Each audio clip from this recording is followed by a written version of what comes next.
Hello guys, how are you today? I'm gonna tell you how you can fix audio sync problem or audio delay problem in VLC Android. Lots of people are getting annoying because of new update. They can't sync or they can't fix the audio delay in videos in VLC for Android. So it's actually get updated and you can easily fix it. And let me show you how you can fix that.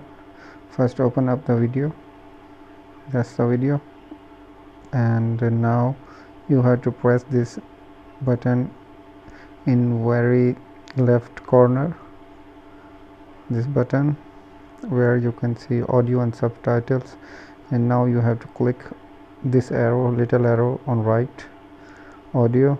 Here you can set the audio delay. Now you can adjust the audio delay or all that things.